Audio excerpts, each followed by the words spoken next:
big weird like copes going into like the Nintendo damage control cycle was this idea that like Nintendo lied about variable pricing. Like the idea that like there were never going to be cheaper games, the idea that Nintendo would always sell everything at like 80 or 70 bucks, the idea that like it was all like a big hoax.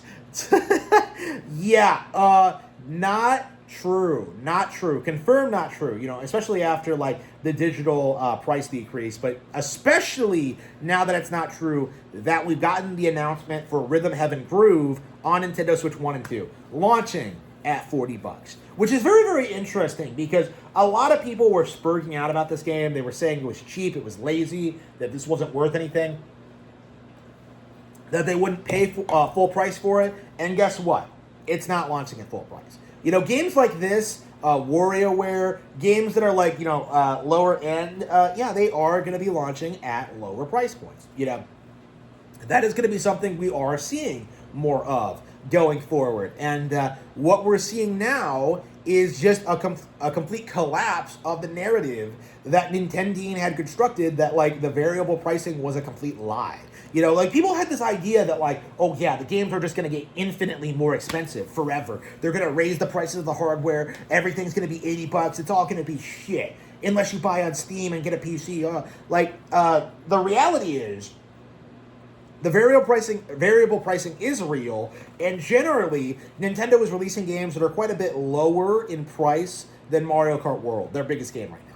So, like, yeah, 70 bucks for most games. You know, we've seen 60 bucks for digital games, and now we're seeing 40 bucks for Rhythm Heaven Groove, which is really, really interesting, and I think really shows you just how out of touch the general gaming community actually is, because so many of them thought it wouldn't happen. So many of them were coping and seething and making excuses and getting upset and like but yeah, the variable pricing is real, and we are starting to see lower prices for lower budget games, something that we were told was never ever ever ever ever going to happen. So yeah, very, very exciting to see.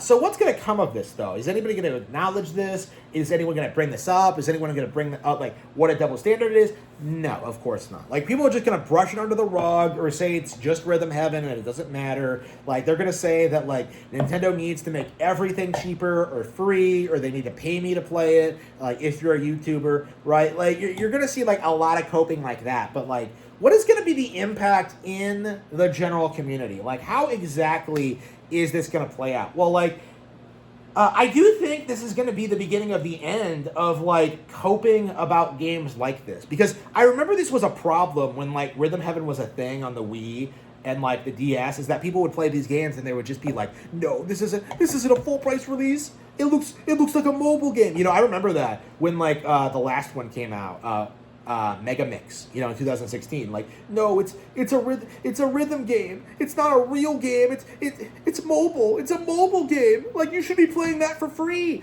Like, you know, again, if you don't like actually play these games, you don't know how involved they are and how much better they are than every mobile game.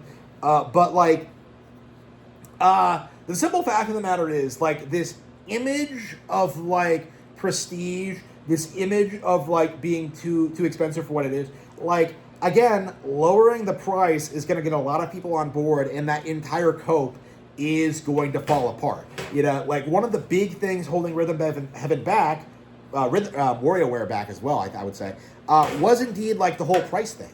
Like, people were spurting out about these games looking the way they do, playing the way they do, and still being full price. So, like, having, like, a less expensive entry point for something like this is going to completely destroy that narrative. That these games are too expensive, that nobody wants to buy them, nobody wants to play them. Again, they're very, very popular. So I hope this kind of, like, leads into more people accepting these games. Because I know this has been a problem with WarioWare in recent years. Because we saw this happen with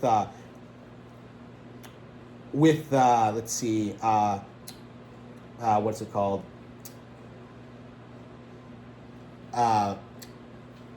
We saw this happen with, like, the Switch ones, right? Get It Together and, like, the motion-controlled one. Was it Shake It 2? What did they call it? Shit. Well, like, yeah. So, like, we saw this happen with, like, the WarioWare games, right? Where they came out and Get It Together was actually the best-selling WarioWare game ever, I believe. It was a huge success. And then they put out a sequel a couple of years later, and then we saw like a lot of people like spurting about that, like saying a lot of weird things, like, oh yes, we got another WarioWare game. Where's our Wario Land, Nintendo? Oh, they could have put this money to something else. Like, again, there were all these complaints that didn't really make a whole lot of sense. Like, basically based on this idea that this is something that like was cheap and disposable and shouldn't have been made. I think that like hopefully with this more variable pricing, we stop seeing things like that happen. Like, hopefully people are a bit more like open to these games going forward and being a bit more defensive of them. Because I've really liked them. I really liked the last couple of WarioWare games. I think Get It Together specifically is one of my all-time favorites. So like, you look at like what Nintendo is doing with these games, and you get this feeling that like they're kind of closing all the gaps, like what exactly are people going to complain about when it comes to Rhythm Heaven Groove? Because they can't complain about the release date because it's launching alongside a bunch of other games. They can't complain about like the pricing. They can't complain about the game itself because of the pricing. Like, what are they going to do? Like, again, they're struggling more and more to come to terms with the fact that they're getting completely and totally wrecked. Okay, there is no getting around the fact that Rhythm Heaven Groove is just demolishing the competition. Like, there is no denying the fact that like there's a lot of stuff to look forward to out of Nintendo Switch 2 in the coming year, and like even without that general Nintendo Direct, that's very, very obvious. Like I'm buying a game like several games a month, like I think until July at this point. They could drop a Direct at any point, but YouTubers are seething, they're upset, but like the simple reality is nobody cares about them, nobody wants to hear about them, like nobody cares about their opinions. Like, YouTubers are a complete slop. And this is a really good example as to why. Because this is something that was like ignored, something that was downplayed, like variable pricing did not exist, they told us. And the simple fact of the matter is this was not true, okay? And this is the end result of that. This is the end result of all that bitching, all that whining, all that complaining, everything they do. Like, this is the end result of that, is that Rhythm Heaven Groove is going to be wildly successful and popular, and there's just nothing you can do about it. Like, this is something that I think a lot of people are going to struggle with indefinitely. Is this simple fact that Rhythm Heaven is here to stay, that it's successful, that people enjoy it, that it's perfectly affordable, and that there's no real justification to be like upset with these games existing. Like, that is the simple reality of what we're seeing here today.